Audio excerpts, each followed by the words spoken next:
Well, we are here today to talk about an unpleasant subject, which our cameraman, who happens to be a member of Bama Sound Media with his wife, brought up the last time we were together, and that is our music obsolete? Here with Bill Hines today. Bill and I go back to, we're not going to say when, but we're old. And we were in junior high school together, and I heard a little bit about this left-handed guitarist, but I thought I was all that. And I had a little following or a group that would hang out under this big water oak tree, which is still over there on Fairview Avenue today. And Bill came walking up one time when I had my guitar out and I was playing some things, and he grabbed it and started playing, and I wasn't that impressed. He was good, but then I realized he's playing a right-handed guitar as a left-handed guitar player. The next time he came, he had his guitar, and I put my guitar in the case, and I've been a fan of his ever since. So you were with a band called Erebus, I think, at that point in time. Yeah, that was an unfortunate name. We thought it sounded cool. And we were, and of course we made our band picture in the graveyard because we were trying to be tough, And I was 15, I think, and we played, junior high school dances and stuff like that. I saw you guys, and I was 15 or 14. I saw you guys play at a clubhouse at some apartments over by Montgomery Mall. That makes sense. And it blew me away how good you guys were. But it wasn't until my wife and I, who were dating at the time, started sneaking into Kegler's Cove to see Harvest and then Harmony that I really realized, how good you guys were. And Bill took Tommy Shaw's place, more or less, in a band called Harvest when Tommy got the call to go get in Styx. And did you guys immediately change the name, or was that something that... No, the name was changed before I started it with the band. When they expanded from a three-piece, when they started expanding membership, they changed the name to Harmony. Was Beth Nielsen Chapman with you guys at that? She was in the band when I joined, yeah. Because when we came, the iteration that we saw was, of course, you. Jimbo Jones was on bass. Eddie Wolford was on keyboards. Tommy Beavers was on drums. And Kelvin Holly, who didn't Kelvin go on to play with Little Richard? And he actually played with the band before I did. And then he rejoined the band later on, and we played together in the band. Yeah. The thing about Montgomery, Alabama in those days, which was the mid-'70s, I guess, is the musicians here in town were incredible. We had great musicians in town, and I'm sure it was like that in markets all over the country, because you could play in those days, you could play gigs around town and actually make a living, not like you can today. Well, and from our perspective, like I was in a cover band, and we were not nearly, we tried to emulate what you guys were doing, and we weren't bad, but we weren't good. But what really has changed over the years is when I would come see you guys play, you guys, it was a 4-hour gig, and I want to say the hours at the Cove were 9 to 1. Does that sound right? Yeah, something like that. So we'd get there, stand in line, and get in at 9 o'clock, and, the place would be packed. We'd stand in room only. And 10:30, 11 o'clock, there'd be a few people that would leave, and there'd still be a line outside for other people wanting to get in. And it stayed that way until 1 o'clock, until your very last set. And it wasn't just your band, it was just the passion that people in this community had back in that day for live music. And of course that was before cell phones. And yeah, part of the reason for that is you had two options when you went out. You either went to a club and listened to music or danced, or you went to the movies. And you had 3 channels on TV at home. So the entertainment options were a lot fewer than they are today. Mm-hmm. I think attention spans maybe were a little bit longer too, but let's talk about original music, because Harmony had a couple of good original songs. Yeah, we cut an album's worth of material. Yep. And I've always been a fan of original music, and in some of the bar bands that I was in, was actually told by the owners of the clubs not to play original music, which just pissed me off royally, and got us fired from a couple of gigs when I maybe made an inappropriate response to that. But tell me about original music in your career. Well, it started with Harmony. I kind of became an arranger in that band. And the primary songwriters were Beth Nielsen Chapman and Eddie Wolford. And it caught a gear. People seemed to enjoy it. We got away with playing it live. And we eventually got a production deal up in Muscle Shoals. And that's what connected me to Muscle Shoals initially, was going up there and recording with Harmony. And so I started going up there to do session work, obviously on original music up there. So original music has been a big part of my life ever since day one, almost. And cover songs are fun to play.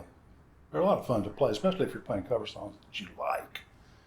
But it's you can reach a certain level with cover songs, and that's as far as you're going. And you may not reach that level with original music, but if you do and can go beyond that level, then you've really got something going on.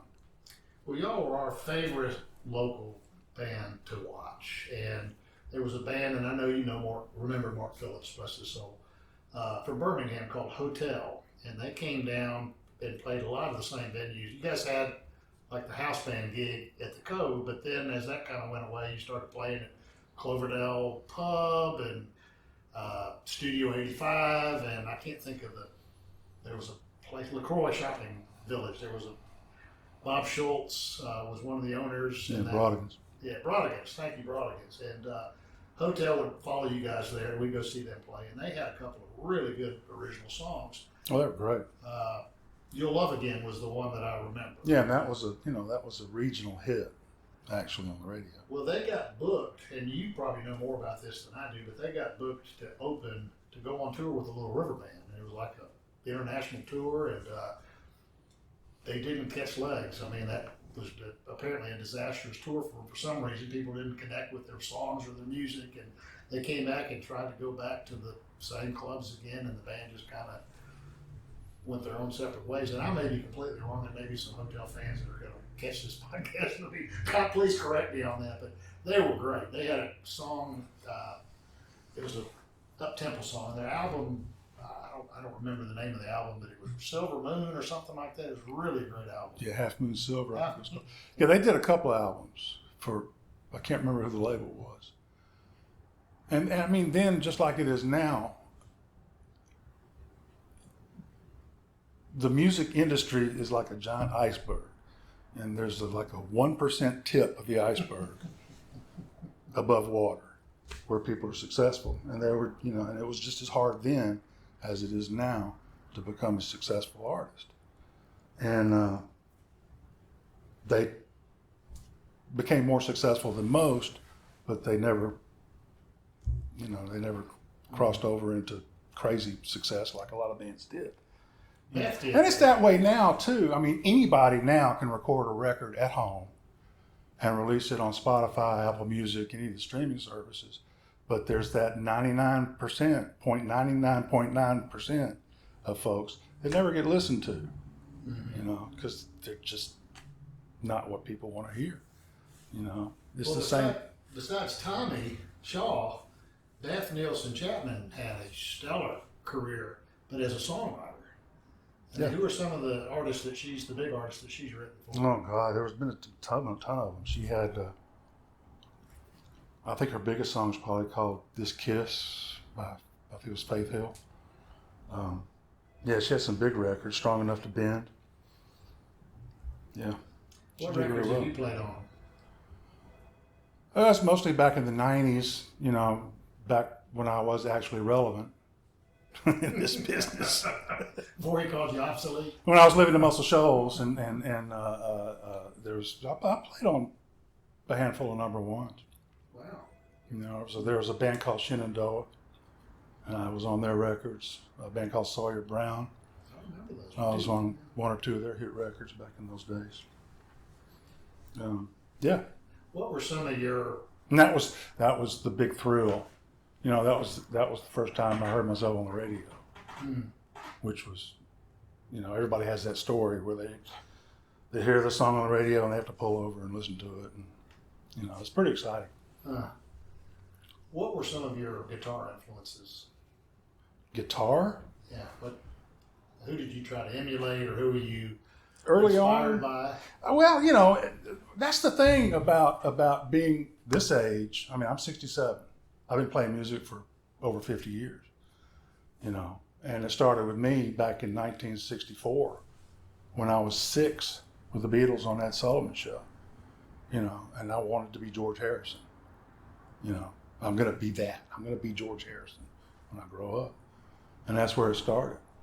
And then I found, you know, there's Jimi Hendrix, there's The Who, Pete Townsend early on. I got into a hard rock phase with Deep Purple and Blood Rock and all those bands, you know. And from there on, as far as influences, it's been everything. You know, I grew up, my mom was a classical musician, so I grew up with classical music. I love classical music. That's a huge influence on what I do. Jazz fusion, you know, I made a career out of playing country music up in Muscle Shoals. I played in some R&B and funk bands. It's been all over the map, you know. And that's when talking about relevance in music, you know, it's such a narrowly formatted genre-specific thing now, you know, and it's as far as hit radio or having a hit song on Spotify, it's definitely a young person's game, you know, because now looks has so much to do with it. But being the age that I am now, and having started so young, and having such a rich set of influences over all these years, it's brought me to where I am today. And while it may not be radio ready, it's pretty eclectic set of influences in the music that I'm doing now. And are those influences themselves obsolete now? That's a question. Never. In some ways they are, though. Spotify will tell you anything more than a 2-minute, 30-second song is obsolete. Well, here's the thing about that. I mean, you know, you're a 16-year-old kid, 18-year-old kid, 20-year-old kid wanting to get into music, and your set of influences is basically what's happening now, you know.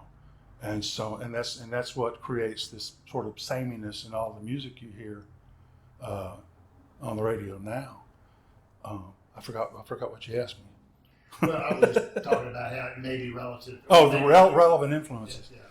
But as you grow, you know, and as you consume music and integrate music into your own creativity, it broadens. You know. Well, let's talk. And you look at artists like, I don't know, Frank Sinatra, Ella Fitzgerald, Bach, the Beatles. You know, the Beatles are still relevant. And that's the thing about the Beatles, talking about varied influences. You listen to the White Album, it's crazy how diverse all the songs on that album are. There's country music, there's blues, there's hard rock, there's sweet saccharine pop music, there's avant-garde music with Revolution Number 9, you know. So there's no such thing as an obsolete influence, I don't think. Bill is so humble. He is literally considered the greatest slide guitarist. He'll roll his eyes. The greatest slide guitarist to come out of Montgomery, Alabama. And he never talks about it. But what were some of your slide guitar influences? Oh, Dwayne Allman at first. He was the one, you know, with the Allman Brothers. Still. And that, you know, then I got into Little Feat with Lowell George. He was a great slide player. Ry Cooder, to this day, is an influence. He's something special. Yeah. David Lindley. Pioneered a term that I've never heard used before when talking about a really talented guitar player that you were either on stage with at some point in time, sharing some solos or leads or whatever, but you called him Nody. And I didn't really know what that meant until I really experienced you in my own band on stage, creating a feel for the song that involved some space between some of your notes. And you've never considered yourself a burner. You probably could be if you wanted to be, but that's never been your thing. I couldn't be if I wanted to be. I've always been lazy about practice and stuff. No, the thing about that is, and this is particular to guitar players. I mean, well, not exclusively to guitar players, but guitar players are bad at this. When making music, once you start getting some facility on your instrument, the main hurdle you have to overcome is you have to stop trying to prove how well you can play. Because while you're trying to prove how well you're doing, you're really not playing music. You know, it's just acrobatics. Name, if you can, off the top of your head, your top 3 favorite guitar solos of all time. Number one, I was actually thinking about this last night when I was trying to sleep. Jimi Hendrix, Band of Gypsies, Machine Gun is the best recorded guitar performance ever. That was such a great pop album. Oh my God. Okay, that's one. Guitar performances? Just guitar solos. Favorite guitar solos. Well, it's not really a solo, but Won't Get Fooled Again by The Who, Pete Townsend, is a great performance. And number 3, shoot, there's so many. I'm surprised. It's not like there's been a shortage of guitar solos over the last 50 years. I'm kind of surprised of somebody that you haven't immediately, that hasn't immediately come to mind. Because Bill is a monster producer, also music producer, and I hear so many Steely Dan influences in your work. Well, that's not just one guitar player, and that's not just one guitar. Well, of those guitars. Well, I mean, the one that everybody points to is Larry Carlton's solo on Kid Charlemagne. Correct, Kid Charlemagne. Yeah. That and what's the other one? It was oh gosh, not Black Friday. I can't remember. There's so many. Yeah. There's so many. Yeah. I mean, that's another. Steely Dan's another. You know, people call it yacht rock now, but it was so much more than that. I mean, it was this jazz influenced pop music that was completely. It stood alone. It was like nothing else that was going on. You know, and that's what it was. You know, the Beatles were the first big bang for me, but then the next big bang for me was the Steely Dan Asia record. Did you see Rick Beata's comment about whoever that group was that did the yacht rock podcast? The TV special? Yes. They called Fagan to interview him, and they referenced his music in that regard, and he basically told him to F off and hung up on him. Yeah. I mean, that is just a far cry from an adequate description of what Steely Dan was. You talk about, but that's another the whole yacht rock thing. I mean, it's a thing now, and that is another thing that points to the relevance of older music. You know, people are into this yacht rock thing now, which is basically soft rock pop music in the 70s. You know, I mean, that was 50 years ago. You know, I was influenced by your take on who was the guitarist that did the solo at the end of Reading in the Years? Oh, that's Elliot. Elliot Randall. So I saw you, and there could have been maybe some drugs involved with it before you were like on fire this particular night. And if it was in the 70s, I was definitely on drugs. I snuck in. This was a no-no back then. You didn't have cell phones back then. I snuck in a handheld recorder so I could record that show. And I sat as close to your amp, the projection of your amp. I think it was a Mesa. Is that right? A little Mesa, like maybe 112 or something other? I think it was a Fender. Fender, okay. And I caught that, and I went back and I played that, and I learned. I was so proud of myself because I learned what some of the riffs you were doing. You were doing this like sliding. You did not have a slide guitar on, but you were doing this sliding like progression of scales and notes and stuff that was really cool. I learned how to do it. came back to my band and they were like, "Man, where did you learn that solo?" I just kind of put something together. Well, those were the days that I hadn't yet gotten over trying to prove I could play. So I was, talk about notey, I was pretty notey in those days. And you and Kelvin did some swap offs on Pretzel Logic that were to die for, also. Really cool. Kelvin's a great guitar player. He is a great guitar He's player. doing really well at Muscle Shoals now. Well, doesn't his wife have a studio up there? Or? She bought Muscle Shoals Sound. Okay. Muscle Shoals Sound started off as this little bitty, decrepit kind of studio. And Muscle Shoals were all the big, where the Rolling Stones recorded, Paul Simon, and all those, and they made some money and they bought this huge building on the river that became the new Muscle Shoals Sound. They had 2 studios in it. And Kelvin's wife, maybe 20 years ago, after they closed their doors, bought the building and was going to do a movie studio. But I don't think that worked out. So she's got a live performance venue in there and also a recording studio too. So. I mean, it's been bugging me ever since I couldn't remember the other solo that Larry Carlton played with Steely Dan, "Don't Take Me Alive." The sound that he got out of that was great. And I bought a Carlton act. So for me, Larry Carlton was, in 2 ways, the most influential guitarist I've ever seen or heard play. And number one, I still thought that I was a good guitarist until I saw him play. And I realized when I saw Larry Carlton, actually it was an album that Larry Carlton had. I think it was called Larry Carlton. And it was a song called Point It Up or Room 335 or maybe it was 335. Yeah. That whole out record was. He plays this solo, and I realized, no, I could spend 8 hours a day for the rest of my life, and I could never be that good. It was an innate skill and talent that he had. So that record was like going to school.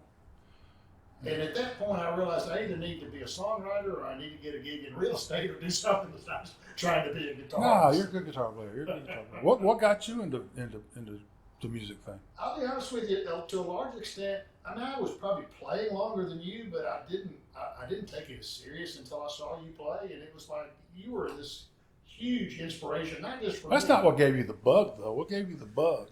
Oh man, I remember watching the Beatles on the Ed Sullivan Show. I mean, that was like, and I don't remember the Don Kirshner's rock concert. I remember watching Mark Farner with Grand Funk Railroad, and so I was one of these guys that would, I'd play a high school football game on a Friday night and I'd dislocate, a finger, and then I'd have a gig the next night, and I'd be trying to. So Mark Farner, who was a good guitarist, but it was a 2-finger lead most of the time, I could play his stuff. And it wasn't until I saw Carlton, and I remember when Night Ranger came out.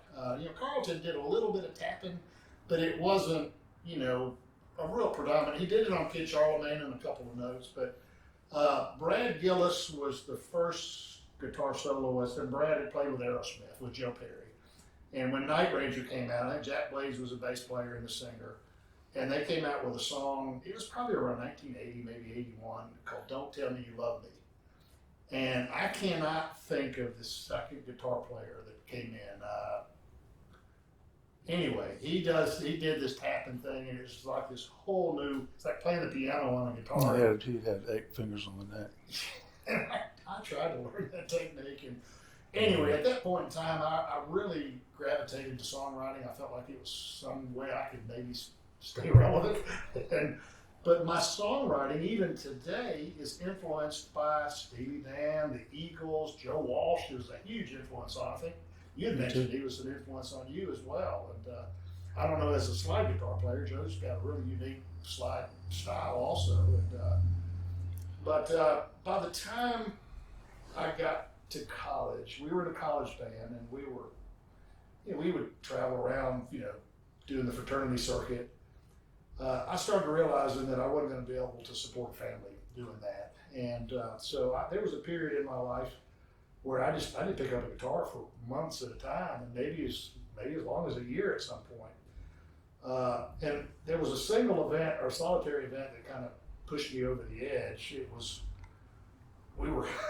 I was the guy that would go get the gigs, and I would sign my name to the contract. So I was the point of contact and the point of reference for the venues or the people that we would sign to play for. And we got booked for a gubernatorial campaign party at the Opelika Country Club for a guy named Fob James. And Fob was an Auburn football player. I think he was a running back, and he got his nickname because he fumbled the ball, so they called him Fob. And it stuck, even though it was not necessarily a good nickname. So we were playing at the country club, and we were background noise for most of the time, but it was a 3 or 4 hour gig, and we're loading out about midnight. And back then, as you know, I mean, I had it was a Peavey. It was a crappy amplifier. It was like I had a cabinet that had 6 12-inch speakers in it, and I figured out how to get it into the back of my Camaro. I took the back seats out because we couldn't afford a van. So I'm struggling loading all this heavy gear, and I get home, and I think everything's okay. I go to work the next day. I work for a bank, and so I get a call from my boss saying, "Hey, there's a police officer here that needs to interview you or needs to talk to you." So he comes in to my office, and there's, I'm in a shared office. I have like a cubicle, and there's people that can hear the conversation. And he was there to book me on theft charges. And I'm like, "Well, what are you talking about?" He said, "Well, we got a complaint from the gubernatorial campaign fund that a bunch of food was stolen out of the country club." And, I'm like, "I don't know anything about it." So I said, "Well, sir, I don't know anything about it, but I guarantee you I will find out about it." So as it turned out, our sound man, who was heard telling somebody at the country club who caught him stealing all of the fried chicken, that was left over from the campaign, and loading it up into one of our gear bags, that we're on the road, we're starving to death. And we weren't on the road, 50 miles up the road for a single gig. And they lived in Selma. And Kevin Derryberry was the keyboard player, and Kevin got some fame through a band called Telluride. They were like a big party band, had a couple of albums. And Kevin is still a friend of mine. He's a church music director in Birmingham, has a little boutique studio of his own. But I called them and I said, first of all, I'm going to reimburse them for whatever it was that they said the value of that chicken was. There were 2 ferns that were taken also. I said, "You're going to bring those ferns back, and you're going to have them." They lived in Selma. That's 50 miles west of here. Opelika is 50 miles east of here, so they had a 100-mile trip. And I said, "You'll be there in 2 hours, and I'll get a call from this police officer. Or number one, I'm going to send the police after you, but not until I get to your house first." I quit the band at that. That was it. That was the last. And I didn't play again until 2008. I was in real estate, and there was a little recession, a little real estate bubble that broke in 2008, and I went from being able to have a very comfortable living to worrying about whether I was going to have a roof over my head. So we got the band back together again. And then you and I reconnected in 2017. You remember that lunch at Christmas Hot Dogs? Vaguely, yeah. I hired you to come in and play on Bama Sound's first record, which was the Butterfly record. And I was ecstatic over your willingness to do it. You put a completely different spin on a number of the songs. And after that was over with, you told me you were tired of being on the road 200 nights a year. I've been on the road with Paul Thorne for, 20, 25 years. It was a great gig, but we were gone like 200 days out of the year. Weren't you based in Nashville but still living in Montgomery? Well, he lived in Tupelo, and a couple of guys in the band lived in Nashville, and I was living in Georgia at the time. And I was getting old, man. I was getting tired of being gone all the time, I was ready to start waking up in my own bed every morning. So he presented me with an opportunity to do that. And I'm forever grateful for it. Well, because I really like waking up in my own bed every morning. It was a dream come true for me too. And the truth be told, Bill spends half of his time in my real estate business, and the other half of his time producing music and writing songs, and really just building websites. And doing social media. I can turn on a computer, and sometimes I can turn it off. So I'm like, "Papa, can you show me how to get onto the Google Drive and figure out how to download this file you sent me?" And it's just been great. I know it's got to be pushing over 100 songs that you've been involved with. Cameron Dubois, our amazing lead singer and partner in Bama Sound Media, she and I have written over 200 songs, just the two of us. And of those, we've probably given you 40 or 50, and you've produced, of those, probably 30 or 40. Yeah, we got an album in the can. Well, I guess it's not in the can. It's available on my website. But it's a good album. It's a good record. And we've got enough material now. If we can somehow get from mix 13 to mix 28 in the next 3 years, Bill's a perfectionist. He'll say, "What do you think about this mix?" I'm like, "Oh, this is mix 18. It sounds really good, about like mix 7 did." And he'll finally say, "Okay," I'll say, "Bill, when are you going to be done mixing?" "When I give up." So but it's great. But of the songs that you're like close to finishing or we finished that are not on either of these records, we probably have at least another 10 or 12 songs that we could put on a record. We've got a few. And but it's just been it's really. It may not be relevant, Mr. Cameraman, but getting back to the relevance in music at our age, it's funny. A little while ago you mentioned Grand Funk Railroad, and they are a classic rock band that has completely lost all relevance to today's music. It just doesn't hold up. And there are a lot of bands like that over the years. There are a lot of artists like that over the years that just don't, for some reason, and I don't know why. But some music lasts, some music doesn't. But they shot themselves in the foot with infighting while the band was still a thing, and they went to more of a pop. We are an American band. That really pissed a lot of hardcore Grand Funk fans off. But I was just talking about influences and being old, and they were an early influence on me. I don't know how much it shows up in my creativity now, but going back to having 50 years of digesting, studying all kinds of music, relevant or not, it's all I know how to be. Because the death knell for any creative person is to try and be something that you're not. It may work for a minute, but I'm proud. I'm proud of my influences, and I'm proud of where it's brought me. So. Well, unfortunately, today we're in an era where there's something like 100,000 songs. I mean, this was something I heard a year or so ago before all this AI crap started springing up. Udio or Studio or whatever those AI music formats are. It's just, there's so much content, and there's a whole generation of people, our videographer's age, that look at music as just this unlimited commodity.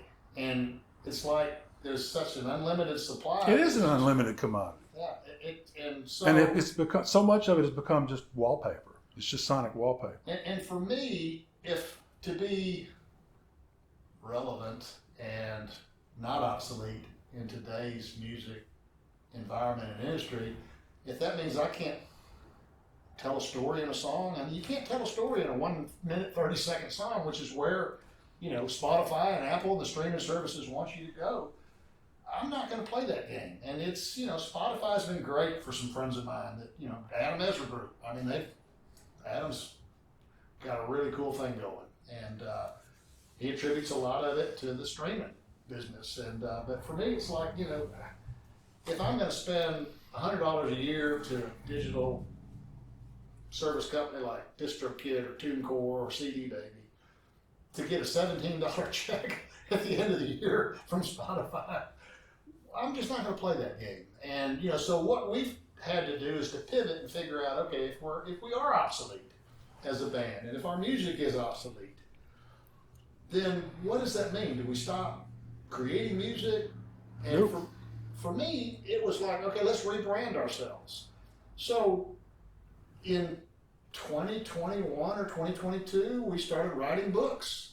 And to date, we've written 5 books as a band. And honestly, I've done the lion's share of the writing, but one of the first works, I took a look at the catalog of songs that we own the publishing rights to, and I started realizing we could put those songs together and create a book, and that literally was the basis for the Age of Ozra, the start of it. And but so we come up with the brand that we're the band that writes books, Bama Sound, the band that writes books. We use the books to promote the music.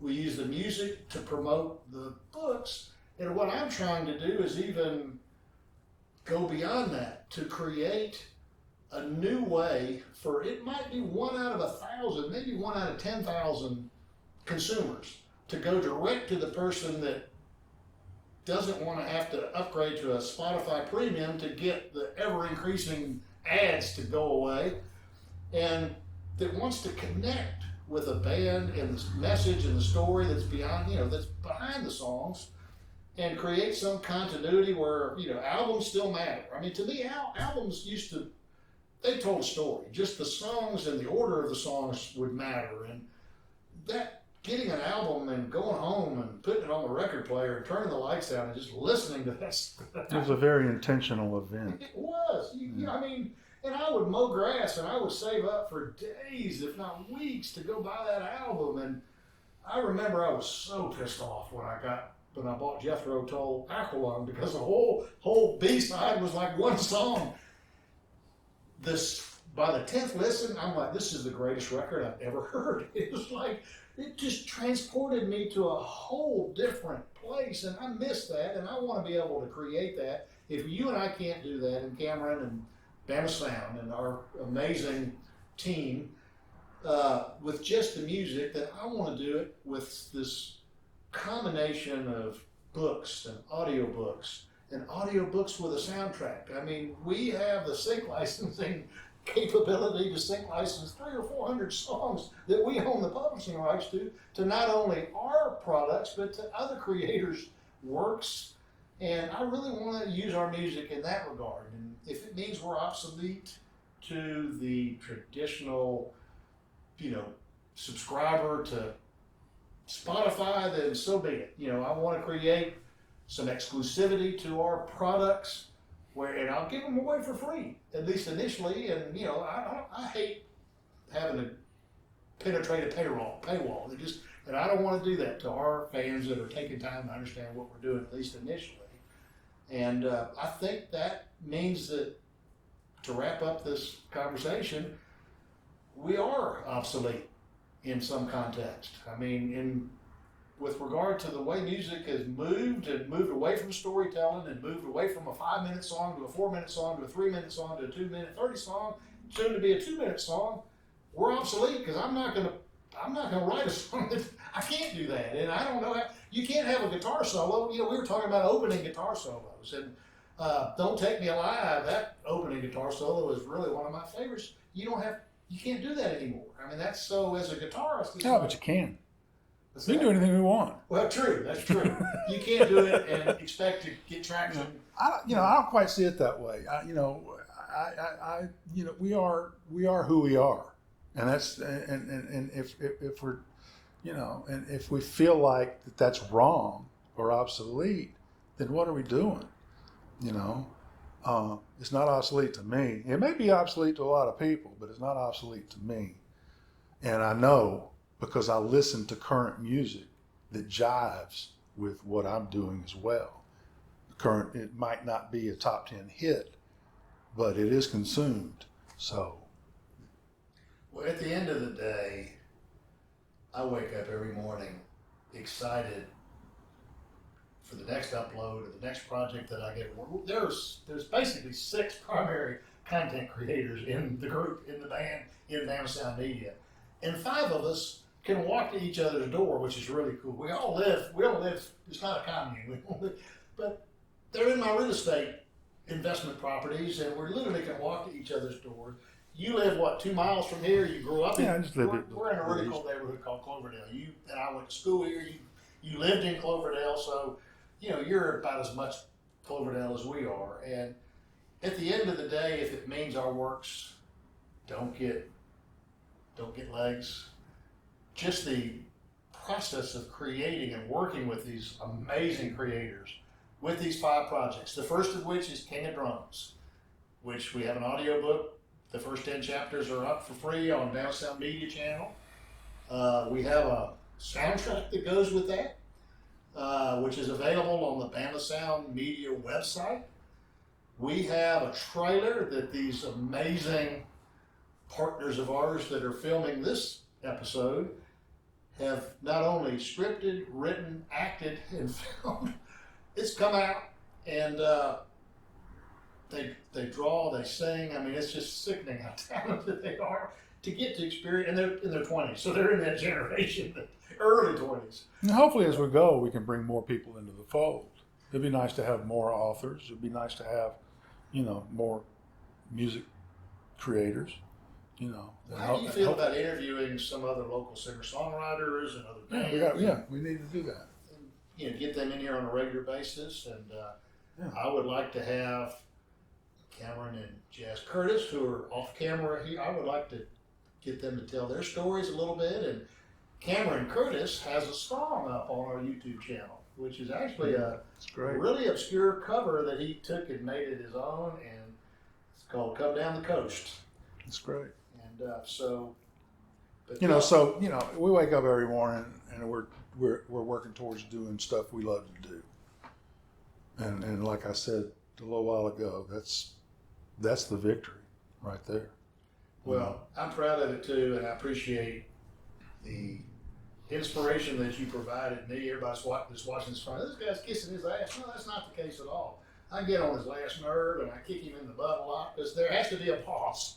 And in the because the real estate is really what provides the funding to me to have an opportunity to do the music. And so you provided an amazing contribution there. But relative to my own inspiration as a guitarist primarily and as a musician and to some extent as a songwriter, it came from those early experiences that I had either watching you play or hearing some of the accomplishments that I followed you throughout your career, even when you were with Paul Thorne. And there's one song that Paul did that you probably hated to play on stage, but I related to that song before I knew you played with the band when I had a really crappy boss that led me to go into my own business itself.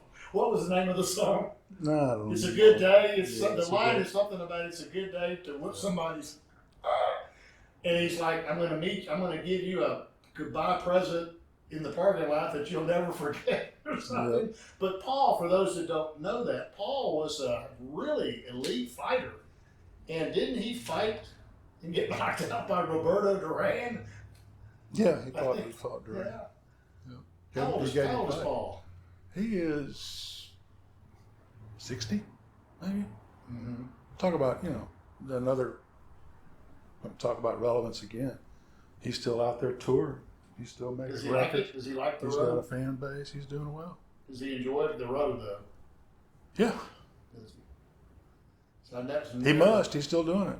Never something I wanted to do. Becker and Fagan, they didn't like the road either. I mean, to me, if we had to model, Bill, what you and I are doing, I would say, that's a really high standard to have to, if we get 10% of where they got, I'm feeling like that's 9% better than what I would have expected. But that's what I see is what I want to be. I mean, I want to create music and I want to produce it or let you produce it and involve different singers, different guitarists. I mean, have session players come in and be a part of the various songs.